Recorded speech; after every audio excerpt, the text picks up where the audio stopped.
Fue campeón olímpico, ídolo en Chivas, autor de golazos que hicieron temblar estadios y hasta se dio el lujo de marcarle 2 veces al Barcelona de Guardiola.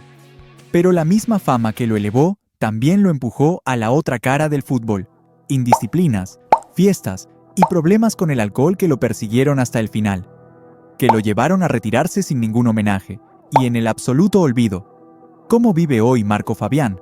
A sus 36 años, te dejará impactado.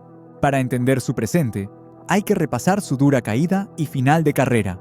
Marco Jonfai Fabián de la Mora nació el 21 de julio de 1989 en Guadalajara, Jalisco, México.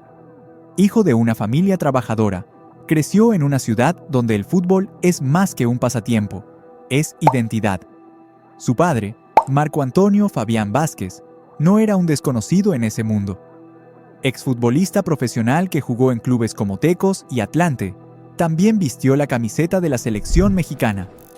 Desde pequeño, Marco hijo supo lo que significaba vivir alrededor de un balón, entrenamientos y vestidores. En casa, el ejemplo estaba claro: disciplina, trabajo duro y respeto al deporte. Pero también, desde temprano, aprendió a convivir con la exigencia y la presión que implica llevar un apellido reconocido en el fútbol mexicano.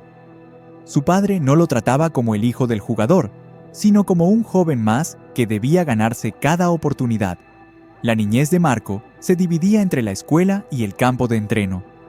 Desde los 6 años, comenzó a destacar en ligas infantiles de Guadalajara, con un control de balón que llamaba la atención de entrenadores locales. Tenía velocidad mental y pegada, pero sobre todo, un descaro poco común en un niño. No se escondía en la cancha, pedía la pelota y buscaba ser el protagonista. Su padre fue su primer entrenador serio. Lo llevaba a jugar contra rivales mayores para endurecerlo y enseñarle a aguantar la presión física. Esa costumbre de enfrentar a jugadores más grandes le dio confianza y temple, características que después marcarían su estilo. No era un joven tímido, hablaba, pedía la pelota, discutía jugadas. La conexión con el Club Deportivo Guadalajara llegó temprano. A los 8 años ingresó a las Fuerzas Básicas de Chivas, un sistema formativo, exigente y altamente competitivo. Ahí, cada niño sabía que no bastaba con tener talento, había que rendir todos los días. Marco pasó por categorías infantiles y juveniles, enfrentando cortes de jugadores en cada temporada. Cada año veía cómo compañeros quedaban fuera, y eso lo obligaba a elevar su rendimiento. En las juveniles de Chivas, su nombre empezó a circular entre entrenadores y visores. Destacaba por su golpeo de media y larga distancia, su visión de juego y su capacidad para aparecer en momentos clave. También, según comentaban entrenadores, tenía una personalidad fuerte. Le gustaba bromear, pero sabía cuándo ponerse serio. Era competitivo y no soportaba perder, lo que lo llevaba a exigirle a sus compañeros con intensidad. Su progresión fue constante. En cuestión de años, pasó de las categorías infantiles a las juveniles sub-17, luego al equipo sub-20 y finalmente a entrenar con el primer equipo. El apellido Fabián lo ayudaba a abrir puertas, pero era su rendimiento el que lo mantenía adentro. Chivas lo tenía en la mira como un posible heredero de su filosofía, un jugador formado en casa, con identidad rojiblanca y talento para brillar en partidos importantes. Debutó profesionalmente con Chivas el 10 de noviembre de 2007, en un partido contra Jaguares de Chiapas.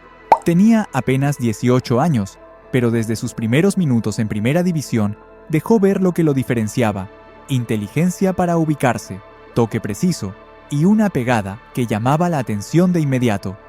En el Club Deportivo Guadalajara fue evolucionando de ser un joven prospecto a convertirse en uno de los referentes ofensivos del equipo. Su posición natural era de mediapunta, aunque también jugó como interior o extremo. Lo que más lo distinguía era su facilidad para anotar goles desde media y larga distancia. No necesitaba entrar al área para hacer daño. Un espacio mínimo era suficiente para sacar un disparo que terminara en el ángulo. Uno de sus momentos icónicos en Chivas llegó en el Apertura 2011, cuando marcó un doblete histórico contra el Atlas en el Clásico Tapatío, incluyendo un gol de volea espectacular que aún es recordado por la afición. Esa temporada terminó consolidándose como uno de los jugadores más determinantes del plantel. Un año antes, ya había dejado una marca que traspasó fronteras. En agosto de 2011, en un partido amistoso en Miami contra el Barcelona de Pep Guardiola, en ese momento, el mejor equipo del mundo, Marco le anotó 2 golazos que todavía viven en la memoria de los aficionados. El primero, un disparo desde fuera del área que entró pegado al ángulo, y el segundo, una volea de zurda tras un centro que dejó sin reacción a Víctor Valdés. Chivas ganó 4-1 aquel día, y Fabián se llevó los reflectores internacionales. En torneos internacionales también dejó huella. Durante la Copa Libertadores 2010, Chivas llegó a la final contra el Internacional de Porto Alegre. Marco, aunque joven, tuvo participación clave en esa campaña, sumando asistencias y goles importantes en fases previas. En total, en su primera etapa con Chivas, disputó más de 230 partidos y anotó más de 50 goles, cifras sobresalientes para un mediocampista ofensivo. Su juego combinaba técnica, visión y una confianza que le permitía intentar disparos imposibles para otros. El punto de inflexión en su carrera llegó con la selección mexicana Sub-23. Fue pieza clave en el equipo que ganó la medalla de oro en los Juegos Olímpicos de Londres 2012, un logro histórico para México. En ese torneo, anotó un gol decisivo contra Senegal en los cuartos de final y fue titular en la final contra Brasil, que México ganó 2-1.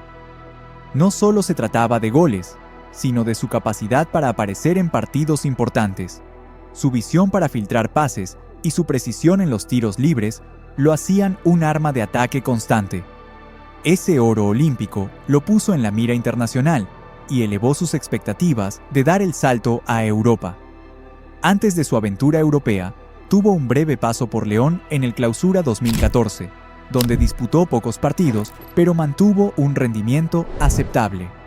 Su regreso a Chivas fue inmediato, y aunque el equipo atravesaba una crisis deportiva, Marco seguía siendo de los pocos jugadores capaces de cambiar un partido con una jugada individual.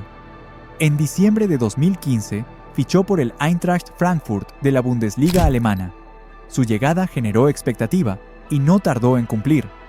En su primera temporada completa, se convirtió en uno de los motores ofensivos del equipo, aportando goles y asistencias que ayudaron al Frankfurt a mantenerse en la máxima categoría y alcanzar la final de la DFB Pokal.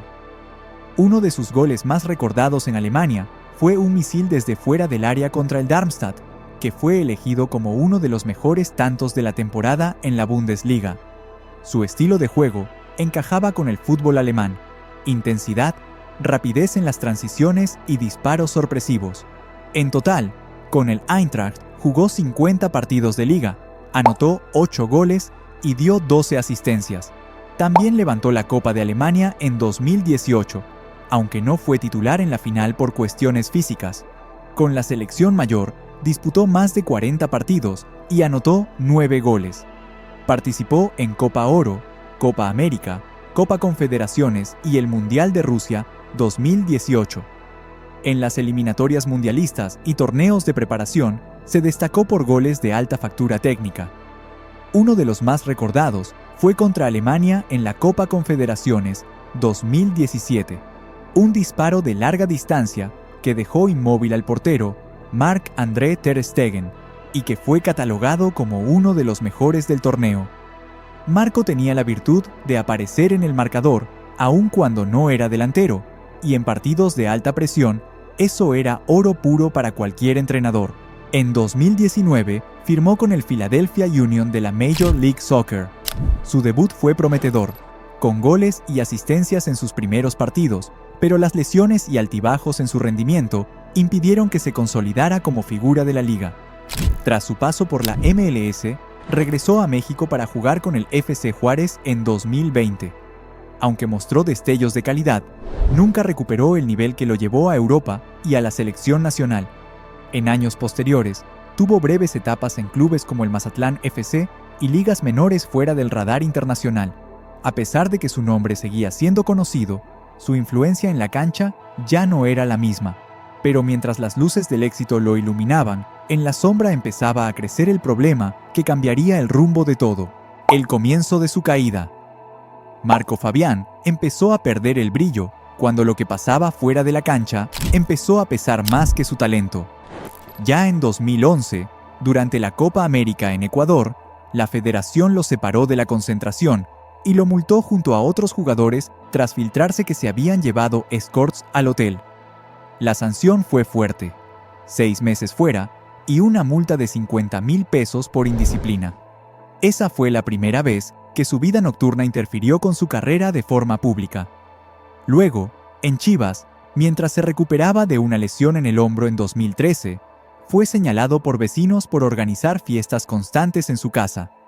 La proximidad de esos festejos, con partidos oficiales, alimentó críticas y rumores de que su fiesta era más importante que el partido.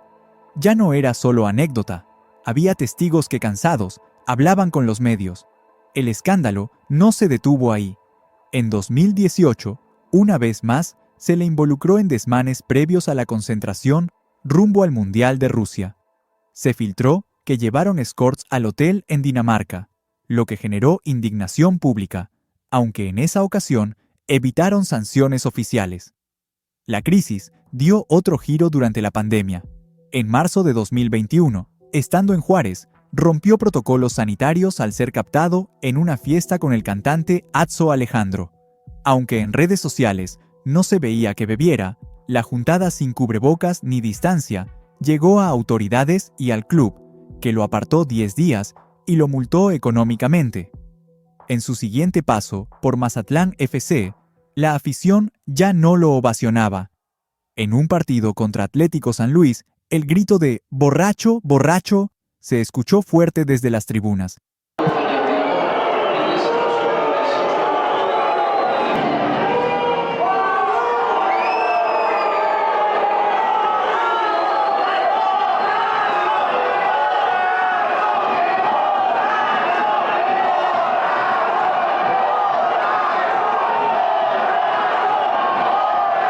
No fue justo, fue brutal.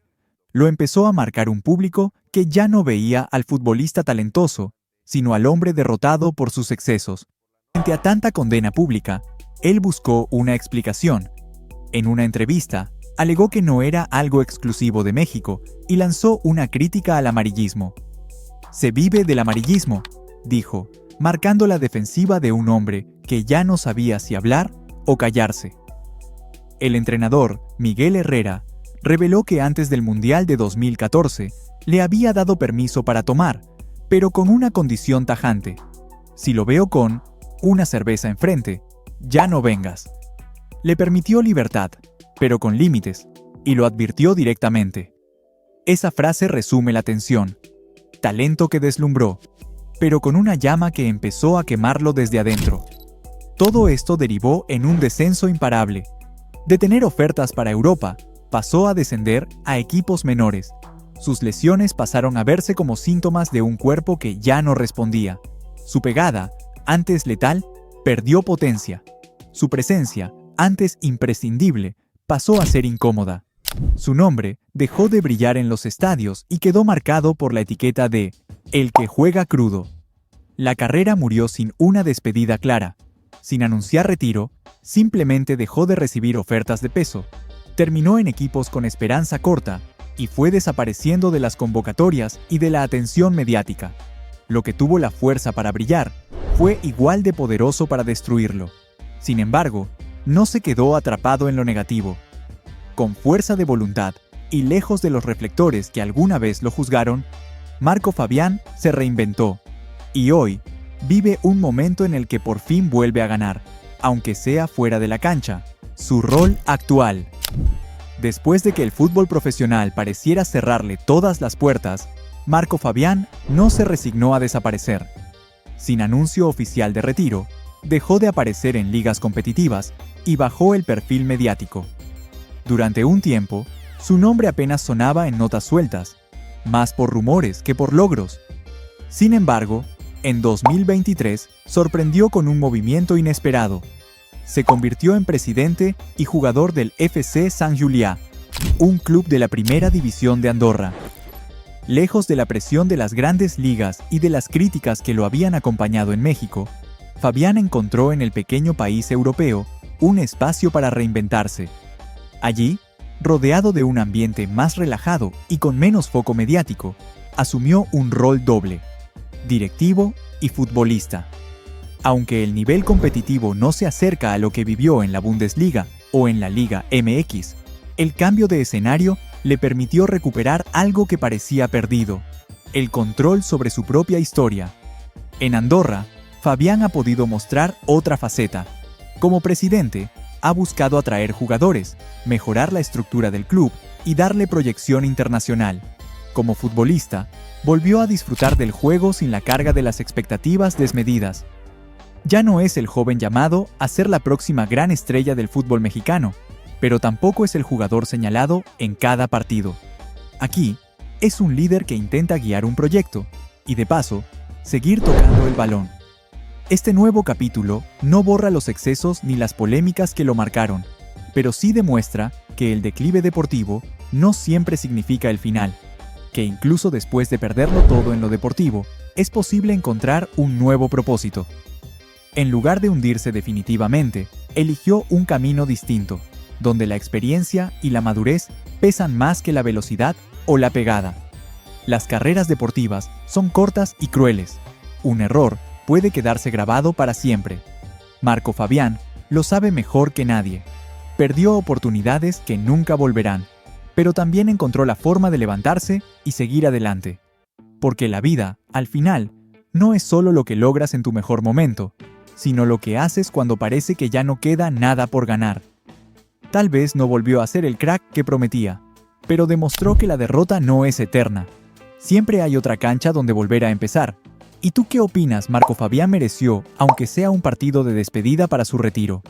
Podemos decir que la vida de un futbolista de élite está llena de triunfos, pero también de caídas. Lo verdaderamente importante es ser perseverante y tener metas claras, tal como es el caso de Carlos Vela, quien tuvo que superar innumerables obstáculos para llegar a la cima. Si te interesa conocer esa historia inspiradora, te la dejo por aquí. No te la puedes perder, en la cual repasamos tanto su carrera futbolística como su vida privada, muy entretenida.